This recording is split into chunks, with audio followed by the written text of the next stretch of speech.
এক বনে এক কাঠুরে শিয়াল রোজ কাঠ কাটতে যেত। সে ছিল ভারী গরিব।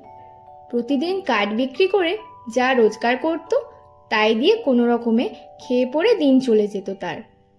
একদিন এক নদীর ধারে সে গেল কাঠ কাটতে। সেখানে গিয়ে একটা গাছে যেই কুড়ুল দিয়ে ঘা মেরেছে, অমনি তার হাত ফসকে কুড়ুলটা নদীর গভীরে পড়ে গেল। যা, কুড়ুলটা নদীর মধ্যে পড়ে গেল। এখন আমি কি করি? নদীতে খুব স্রোত, তাছাড়া এই নদীতে তো ভয়ঙ্কর কুমির থাকে, নামলে আর বেঁচে উঠতে পারবো না। এদিকে আমি এতটাই গরিব যে আর একটা কুড়ুল কেনার মতো ক্ষমতা আমার নেই। গাছের গোড়ায় বসে সে এই সব কিছু ভাবতে লাগলো। যতই ভাবে তার চোখ থেকে ততই জল গড়িয়ে পড়ে। এমনি করে কিছুক্ষণ কেটে যাওয়ার পর কাঠুরে দেখে জলের মধ্যে থেকে এক সুন্দরী দেবী উঠে তাকে জিজ্ঞেস করে, কে তুমি বাছা? আর এইভাবে এখানে বসে কাঁদছ কেন? আমি এক গরিব কাঠুরে, কাঠ কেটে আমার সংসার চলে, কিন্তু আজ কাঠ কাটতে কাটতে কুঠারটা আমার নদীর মধ্যে পড়ে যায়। ওই কুঠার না পেলে আমিও আমার পরিবার না খেতে পেয়ে মারা যাব, তাই কাঁদছি। কিন্তু দেবী, আপনি কে? আমি হলাম এই জলের দেবী। আমি তোমার কুড়ুলটা এনে দিচ্ছি, তুমি কেঁদো না। এই বলে জলদেবী নদীর মধ্যে চলে যায়। কিছুক্ষণের মধ্যেই একটা সোনার কুড়ুল হাতে করে নিয়ে আসে আর শিয়ালকে জিজ্ঞেস করে, দেখো তো কাঠুরে, এই কুড়ুলটা কি তোমার? না দেবী, এটা তো সোনার কুড়ুল, এ কুড়ুল আমার নয়। কাঠুরের মুখে এই কথা শুনে দেবী আবার জলের মধ্যে ডুব দেয়। এবার রূপোর কুড়ুল তুলে আনে। ভালো করে দেখো তো, এই কুড়ুলটা কি তোমার? এটা তো রূপোর কুড়ুল দেবী, এ কুড়ুল আমার নয়। জলদেবী আবার নদীর মধ্যে ডুব দেয় আর এবার তুলে আনে শিয়ালের আসল কুড়ুলটা। তাহলে এই কুড়ুলটা দেখো তো, চিনতে পারছো কিনা? হ্যাঁ হ্যাঁ, এটাই তো আমার কুড়ুল। দেবী, দয়া করে আমার এই কুড়ুলটা আপনি ফিরিয়ে দিন।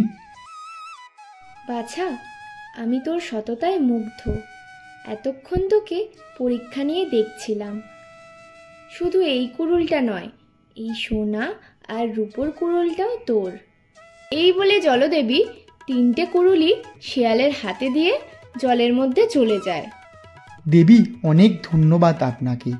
আজ থেকে আর আমাদের দুঃখের দিন থাকবে না।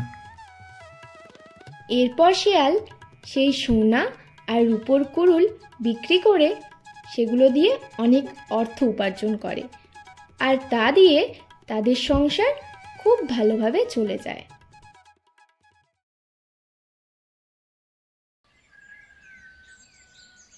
কি হে বন্ধু, বেশ কিছুদিন থেকে দেখছি বনে কাঠ কাটতে যাচ্ছ না? এদিকে তো তোমাদের সংসার দিব্যি চলছে। প্রতিদিন বাজার থেকে বড় বড় মাছ কিনে আনছো, বাড়িটাও বেশ পাকা করছো দেখলাম। হ্যাঁ গো শেয়াল ভাই, জলদেবীর কৃপায় আজ আমাদের অবস্থা বেশ ভালোই হয়েছে।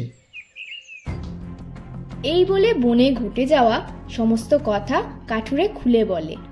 এই কথা শোনার পর লোভী নীল শিয়ালের মনে লোভ জন্মায়। সে একদিন চুপি চুপি নদীর ধারে গাছ কাটতে যায়।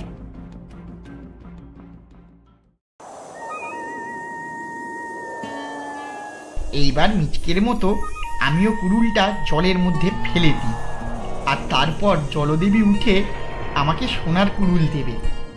এরপর সেই লোভী কাঠুরে শেয়াল ইচ্ছে করেই তার হাতের কুড়ুলটা জলের মধ্যে ফেলে দেয়। তারপর সেখানে বসে অভিনয় করে কাঁদতে থাকে। হায় ভগবান, এ আমার কি সর্বনাশ হলো! আমার একমাত্র কুড়ুলটা জলের তলায় পড়ে গেল। এখন আমি কি করি? তার কান্না শুনে আবার সেই জলদেবী সেখানে আবির্ভূত হন। কে বাছা তুমি? আর এইভাবে কাঁদছ কেন? আমি এক কাঠুরে, আমার কুড়ুলটা নদীর তলায় পড়ে গেছে। দয়া করে আপনি আমাকে একটা কুড়ুল দিয়ে সাহায্য করুন। পূর্বের মতোই এবারও জলদেবী একটি সোনার কুড়ুল তুলে আনলো। ভালো করে দেখো তো বাছা, এই কুড়ুলটা তোমার কিনা। কুড়ুলটা ঝলমল করে ওঠে, তাই দেখে কাঠুরিয়ার চোখ দুটিও লোভে চকচক করে উঠল। হ্যাঁ হ্যাঁ, এটাই তো আমার কুড়ুল, এটাই নদীতে পড়ে গেছিল। দেবী, এটা আমাকে দিয়ে দিন আপনি। বদমাস শেয়াল, তোর অনেক লোভ। নিজের কুড়ুল ইচ্ছা করে জলে ফেলে দিয়ে এখন সোনার কুড়ুল নিতে এসছিস? সোনার কেন, তুই কোনো কুড়ুলই পাবি না। তৎক্ষণাৎ জলদেবী সেখান থেকে অদৃশ্য হয়ে গেলেন, আর ফিরে এলেন না।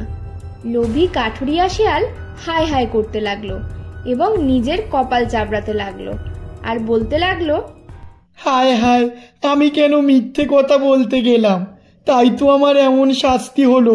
সোনার রূপার কুড়ুল পাওয়ার দূরে থাক, নিজের যে লোহার কুড়ুলটা ছিল তাও হারালাম।